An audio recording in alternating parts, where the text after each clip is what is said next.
This is Pet Life Radio. Let's talk pets. Rappaport to the rescue with award-winning animal advocate Jill Rappaport.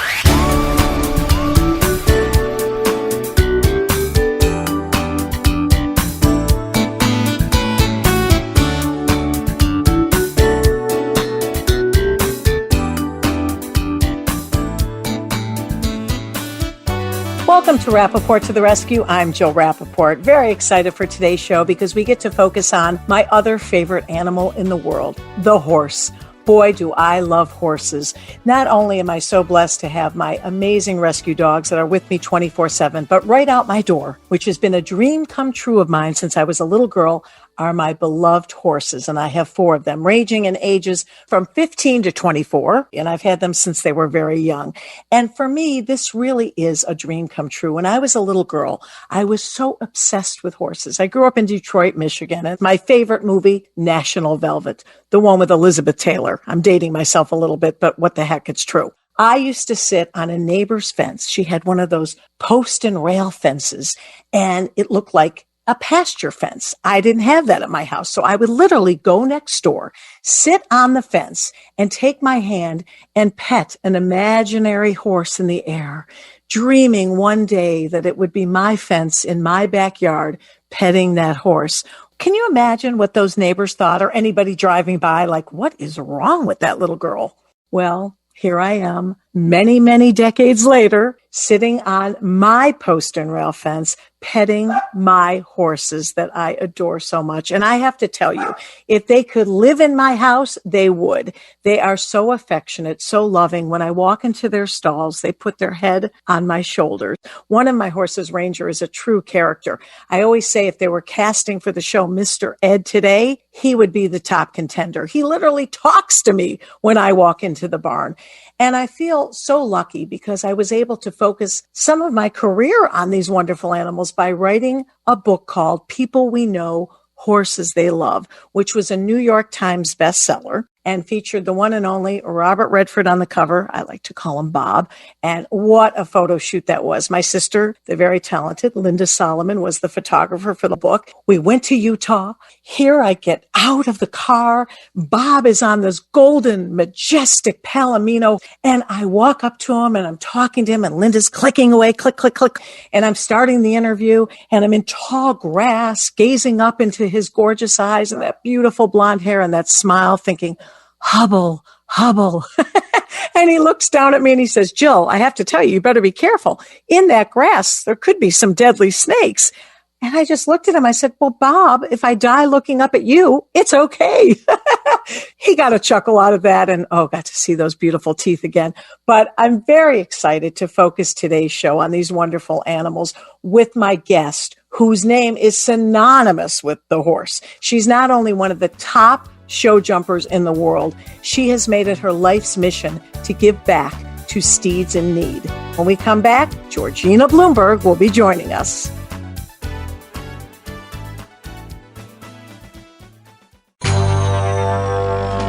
It's designerpetsweaters.com. Hand-knitted designer sweaters for your precious pup or cool cat. Beautiful couture patterns for your pets, including custom-knitted formal wear, casual wear, yachting, and even sports-themed. Many designer pet sweaters include feathered tammy hats, top hats, and a lot of sparkle. Each sweater includes leg loops, front paw sleeves, and leash opening. Visit designerpetsweaters.com to order your 4-legged fashions today. Your pets will stay warm for the winter and be runway ready. Large or small, we fit them all. designerpetsweaters.com.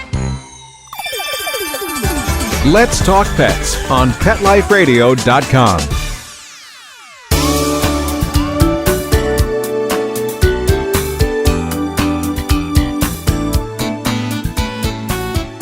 Welcome back to Rappaport to the Rescue. I'm Jill Rappaport. My guest today, Georgina Bloomberg, who is a star in the equestrian world. And as a professional show jumper, Bloomberg represented the U.S. equestrian team at the 2015 Pan American Games in Toronto, Canada, where she earned a team bronze medal. In addition to her amazing riding career, Bloomberg has co-authored 4 young adult novels about the equestrian show circuit. But it's her philanthropic efforts, especially her extensive animal welfare work, that truly resonates with her heart and soul. Georgina Bloomberg is the daughter of former New York City Mayor Michael Bloomberg, who also ran for president in the 2020 election, and he is considered to be one of the most philanthropic people in the world, obviously passing on the need to do good deeds onto his daughter. And Georgina is joining us today with Valerie Angeli, who is the VP of Engagement for the Equus Foundation, the only national animal welfare agency in the United States, which is 100% focused on horse welfare. And she's also the director of engagement for the new Long Island University College of Veterinary Medicine. Welcome, ladies. It is so great to have you on Rappaport to the rescue. And George, this is the first show since I started where we're focusing on horses. And I'm excited. Anyone better to start with than you, the premier equestrian. But what I love about you is that not only is it your career, your passion, but where your heart lies is the welfare part of this. Yeah, absolutely. I've been extremely lucky to be able to ride and to be able to do what I love. And, it was really just natural for me to be able to find a way to give back. When I met Valerie, she was, so involved in equine welfare and really guided me, showed me what the important issues were, made me aware of a lot of things I think a lot of us riders even are not aware of. And she was really the one that got me involved in everything. And then as our friendship grew and we got to know each other, I gained a whole new respect for her and for her work. And so I've sort of followed her lead wherever she went. And now with the Equus Foundation, we're able to work together and I'm able to give back to the animals that have given me so much. And Valerie, you have done such incredible work with the Equus Foundation.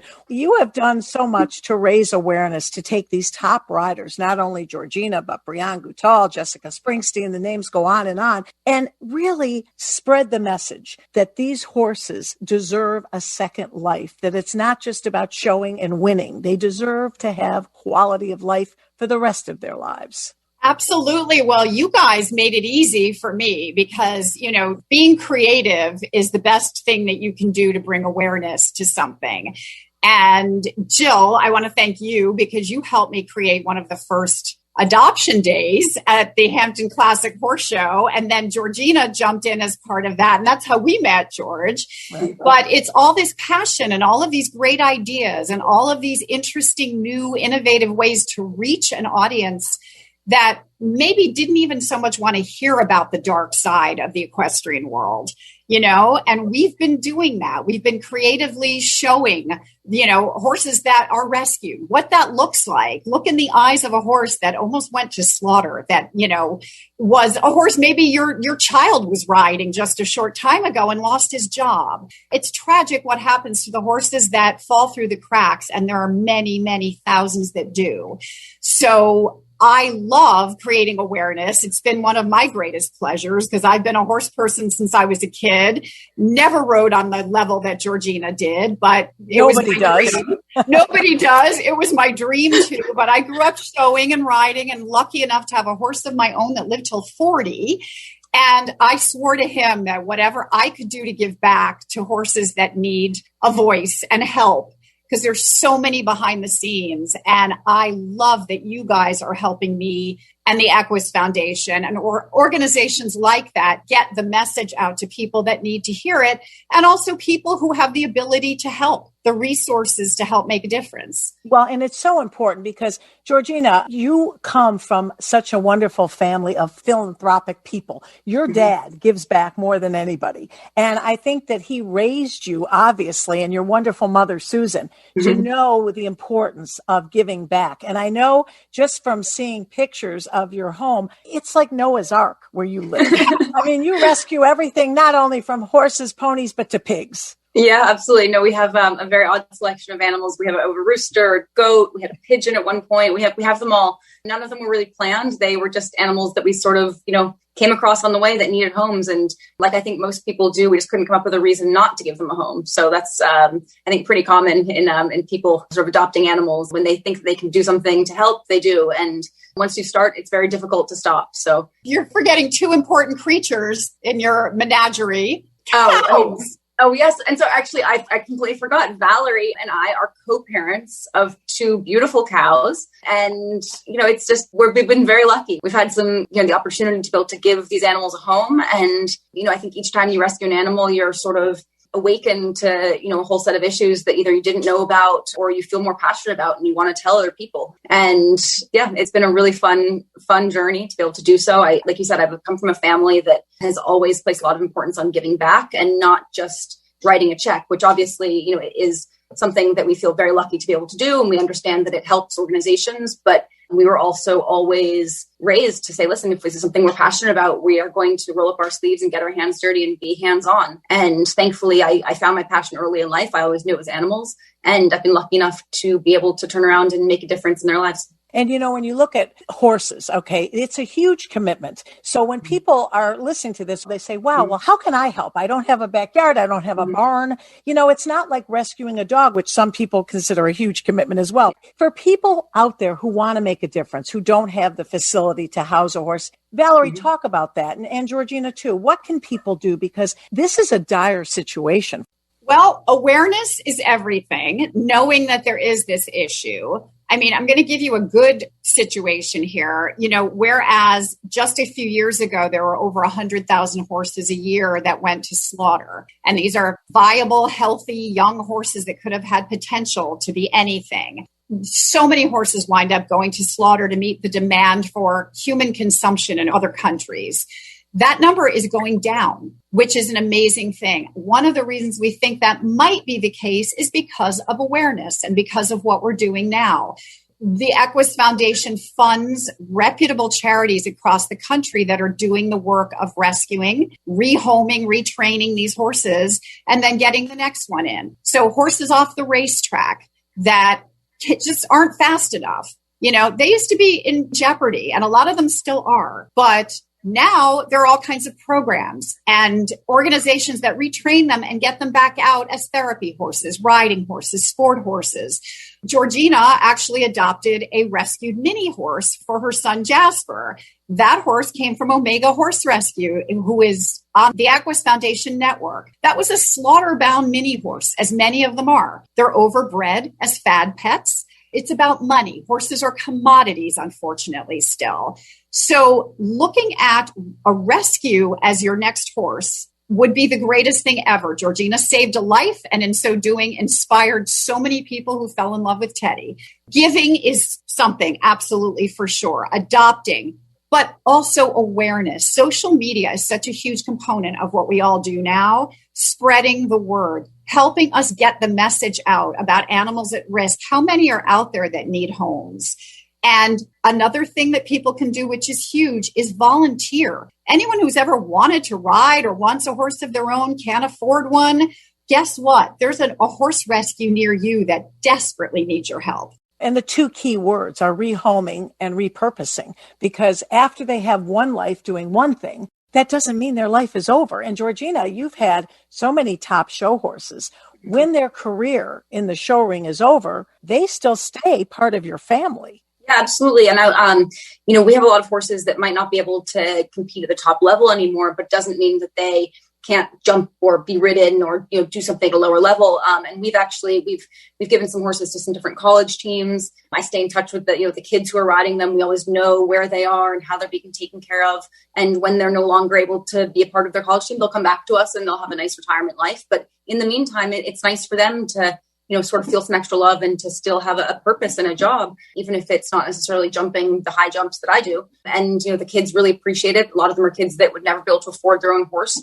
And so we're able to provide them, with a horse to ride during college and to have the horse have a great home and lots of love. So it's a win-win. And plus the horse coming from you. I mean, anybody who's aspiring to be an acclaimed rider, that's got to be the greatest gift in the world. That's very sweet. Thank you. Yeah, it's wonderful to be able to stay in touch with the kids who are riding the horses and to, hopefully be able to offer them some guidance along the way. And whether they continue their path of riding or not past college, you feel like you've been a part of their lives. Now, this love, this passion, this talent has now been passed on to your adorable son, Jasper. Me being a little neurotic, I'd be so scared watching my little boy going over these high jumps. Tell me. Yeah, absolutely. It's a weird feeling seeing him do it, but it's a sport that taught me so much. Not only did I make some wonderful friends, but I think it teaches you appreciation of the animals. He will always be an animal lover. He was born into a family of animals, and, I always joke they were here first. So, if you don't like them, you can leave. But, it's important to me that my children love and respect animals, whether they choose to be as passionate about it as me. I don't know. That's up to them. But at the same time, I want Jasper to find his passion in life and to realize that he can give back no matter what. And that's something that I really place a lot of importance on. When we're walking on the beach, we pick up garbage, we, find ways to give back that are hands-on. I always want him to see the importance of that and to always know that, like we were saying with being able to rescue horses or to adopt or to give back in that way, you do the most that you can, whatever that situation is. Everybody does the most they can. And whether that is, like Valerie said, going to a local rescue and walking a dog for half an hour or being able to write a big check, whatever it is, or somewhere in between, you do the most that you can do. And that's okay. Now, you inherited that wonderful philanthropy aspect from your parents, but I don't remember hearing or reading about your dad being an equestrian. Is he into horses, or does this come from your mother's side? It definitely came from my mother's side. My father does claim that he used to work at a barn and take some lessons, but we have no proof of that. So we're not totally sure. But my love of horses definitely came from my mother. And, I remember all the years at the Hampton Classic, sitting there, literally watching your dad going over those jumps. My heart was in my throat. I could only imagine how he felt. But talk about a beaming dad. So proud of you. Being from the family that you're from, your dad has done so much, and especially now during COVID, given millions and millions of dollars towards helping us find a cure for testing, whatever. When you come from a family like that, hopefully it's embedded in you, but sometimes it's a pressure to carry on a legacy when somebody's given back their whole lives in the way your father has. Yeah, absolutely. I'm incredibly proud of my father and everything he's accomplished. But what I'm most proud of is the fact that he now is able to give back so much, like you said, and it's being able to give back and to help the causes that you genuinely care about. I understand now at my age that it's a big luxury, and it's something that I don't take lightly. And I realize that I'm incredibly lucky to be able to see something that I want to change or help and to be able to do so. And you truly are hands-on. You made a very interesting point. There's a lot of very wealthy people out there that write the checks saying, Lord knows we need them. And that's a wonderful blessing. But to not only write the checks, but get in there and do the groundwork, the legwork, be hands-on. Right, Valerie? And to your point, if you walk into the barn, one of the barns where Georgina's retirement horses are, you will see a New York City carriage horse that's retired that lives there. You will see Juvena, who Georgina won the Central Park Horse Show Grand Prix on, superstar, but unfortunately shortly after came up lame, not able to be ridden. I mean, tragic, right? This is a performance horse that now has no career. She's retired in luxury in this barn with other horses that are all retirees there, and the carriage horse, and our 2 rescued cows who also live in stalls and have their own. I live there, Georgina? I'm moving to North Salem. She does it right, and that's one of the reasons Georgina and I bonded, is because she has such tremendous respect for animals and animal welfare, but she does what she preaches. And also the first time we ever met, at the Hampton Classic, she shoved a water bottle in my face and made sure that I recycled it, because she said, if I help you during your event and I'm drinking bottles of water, we cannot be leaving plastic all over the place. That's true. These need to be recycled. Like, this girl, at every issue, she is bang on. I mean, I'm a rabid recycler. There's a difference between that and really walking the talk. And Georgina does just that. And it's really important because, again, I'm not in the show world. Literally, I made a joke at one of our first events together, Valerie, that I was standing next to all the top show jumpers in the world. I said, the only thing I've ever jumped over are the ropes at a Ralph Lauren sample sale. I mean, my horses are in the backyard, but I'm happy. Trails to you. I ride Western. But I have to tell you, it's very important because there's a lot of people that look at this sport and think, is that really welfare? Yeah, absolutely. It's obviously something that we're aware of. I mean, you see it a lot more in the racing world and in some of the other disciplines where the horses are not taken care of, the way that they should be. And especially after they retire or, sort of unable to keep competing. It is definitely a bigger problem in the racing world, but that does not mean that there are not people who either own horses or train horses that do the right thing and that are taking care of them. I'm sure it exists, obviously, in the show jumping world as well, unfortunately. I know Valerie is doing a lot to try to fix that and to make people aware that they need to be careful. Our horses can end up at slaughter too, and this can happen to anybody. And that's a big message that she always passes on, and that we need to be responsible for knowing what happens if we sell a horse, if we lease a horse, that sort of thing. And it's something that we, we're aware of some of the criticism. We take very good care of our horses. They're, better taken care of than any of us riders. And, horses, they enjoy having a job. They enjoy doing things. They enjoy, having a purpose and jumping things. And it's what horses do. And trust me, I know this from a lot of experience. If a horse does not want to jump, you cannot get them to jump, no matter what. So, or even try, like one I have. The minute I ask her to move, she's like, forget it. There's nothing better than when you're on course and you're jumping jumps with a horse that you can feel is really enjoying it. And trust me, when they don't enjoy it, they make it very clear. And, we're very careful of our horses. We don't overwork them. They're like pets to us. They're well fed. They're well taken care of. They have, massage therapists and vets and dentists, and they're very pampered. And more than most people compete, they always have a good home with us. So we do our very best with it. And on the show side of it, I know you're competing right now as we speak. You're in Wellington. And I understand because of COVID, people cannot just get in and sit at the stands like they used to. You have to have special passes. How has that affected the competitive edge in you, Georgina? It's a bit odd.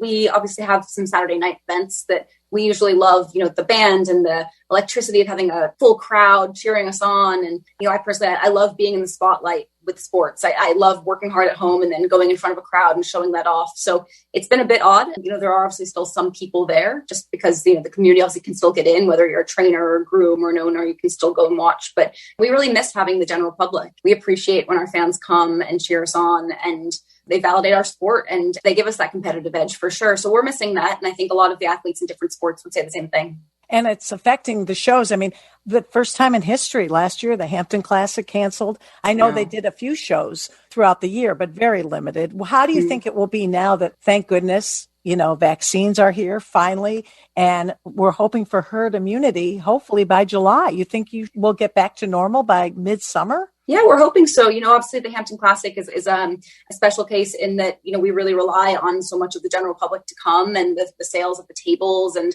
it's one of the rare shows in America where we do get a big crowd and a lot of people who might not necessarily know a lot about horses and who get to come and see our sport. And unfortunately, doing that without everybody coming to support us was just not financially feasible for the Hampton Classic last year. But I'm really hoping that this year and this summer, everything will be able to get back to normal. And, I know that we miss having people there to support us and to root us on. And I'm hoping that will change by August. And it's the only time every year I get to see you girls. I know. It's our reunion every year. I definitely want to stop by. If there is a show this year, I want to be able to help you out in any way I can and see you and work with you. And I have to congratulate you both on unbelievable work to making awareness, making people understand it. People don't realize these horses can live well into their 30s. And we have an obligation to take care of them till their last breath. Sure. And Georgina works with all these dog rescues and dog organizations and shelters and all kinds of animals. So follow her on social media and get inspired. Amazing. Like I said, Noah's Ark, and I want to go live in one of those stalls. I'm not kidding. I do too, You're Jill. always welcome. So thank you for having us. I appreciate having us and letting us talk animal rescue. Oh, well, thank you for being here. When we come back, the horse talk continues. Oh, what a horrible whinny with Bill Berloni. Stay tuned. Take a bite out of your competition. Advertise your business with an ad in Pet Life Radio podcasts and radio shows. There's no other pet-related media that is as large and reaches more pet parents and pet lovers than Pet Life Radio. With over 7 million monthly listeners, Pet Life Radio podcasts are available on all major podcast platforms. And our live radio stream goes out to over 250 million subscribers on iHeartRadio, radio.com, TuneIn, Stitcher, and other streaming apps. For more information on how you can advertise on the #1 pet podcast and radio network, visit PetLifeRadio.com/advertise today.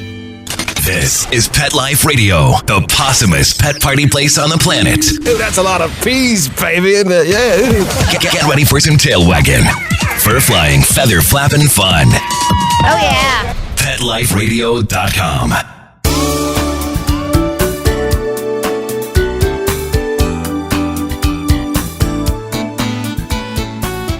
Welcome back to Rappaport to the Rescue. I'm Jill Rappaport and joined again by the one and only Bill Berloni. And Bill, it's all things horses today. And you know we love our horses, and you have one in your own backyard. That's true. When I met my wife, Dorothy, and we decided we wanted to get married, we had to sort of throw our own wedding. And Dorothy had always wanted a white Arabian horse, and we had the property. And I said to her, well, you could have a wedding or you could have a horse. And of course she said, I want the horse. So we registered at Home Depot so we could build the barn. And we had a very renowned friend of ours, Mark Russell, a horse trainer, find us two of the best horses. So our early years together were riding all the time and just being around horses. And now we don't ride as much, but Dorothy still loves having them in the backyard. She got the horse and the husband. Yep. I love it. It's not like adopting, taking in a dog, a cat, a small animal. A horse is a big commitment, and it takes a big heart or a very big wallet to help these animals in need. Can you give any recommendations, Bill? Because it is a dire situation. It is, but it's our same message, Jill. Always do your research before you adopt any animal or acquire any animal. As wonderful as it may seem to have a horse in your backyard, it really is a big commitment. Bigger than a dog, maybe, but still the same commitment to making sure they're housed, they're fed, they're veterinary care, and they live many, many years. So we want all people who adopt to be thoughtful, and certainly horse people. But as the economy has gotten worse, there have been more and more horses abandoned, more and more horses, put up for sale. And people really need to think before they just go out and acquire a horse and then realize they can't care for it. Unlike with horses, dogs and cats are in such high demand. I have friends coming to me all the time saying, I went to my local shelter and they're practically empty. I can't get a dog. What do I do? That was never the case. Now, we don't know what's going to happen now that we're getting back to some semblance of normalcy. But with horses, they are out there in need of homes. Exactly. And you have to have a horse sense. You could be good with dogs, you could be good with cats, you could be good with other animals, but unless you're really schooled in equine training, you shouldn't go out and get a horse. You should go to a stable, you should take some riding lessons. You really need to be well schooled in that before you acquire one. Otherwise, just go and ride them in a good stable and enjoy them on a trail ride. But what can people do to help them? I always say donate locally. So I know, like here in Connecticut, in our county, there's a draft horse rescue group, and they have fundraising events. They have fairs, and we go and donate, we go and buy things, we donate money. So, people in their area give to your local animal shelter, but also give to the horse rescue groups who desperately need the money. And I have to tell you, I feel so blessed that I'm not only able to have these beautiful, majestic creatures right outside my door, but that fortunately, thank goodness, and I'm knocking on wood here, I'm able to feed them, give them the love they need. But I have to tell you, what they give back to me, you can't even put into words. The joy and the love is just indescribable. Exactly. The first horse I owned was a beautiful old thoroughbred. Her name was Ellie, and she was my horse. I mean, I could take her anywhere. We would go riding up in the mountains, and I had a very strong bond with her, but she was already trained. She was already broke. But yeah, I see people, and a lot of women are really connected to horses, and I don't really know why.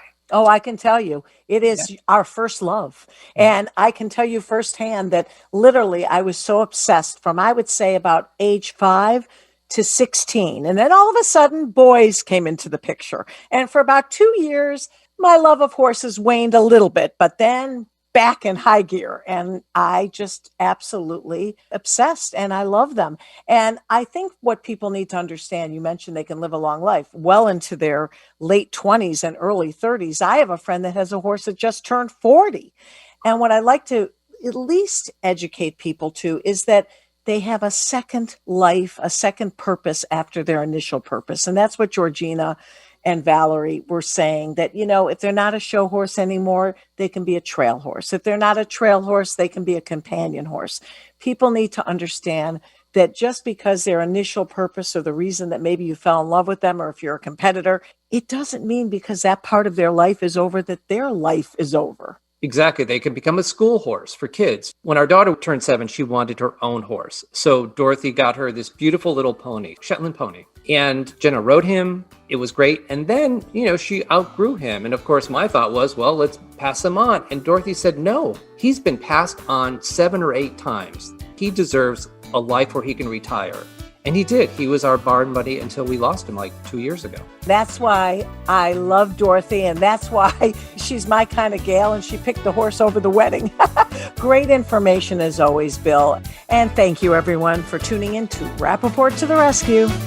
Let's Talk Pets, every week on demand, only on PetLifeRadio.com.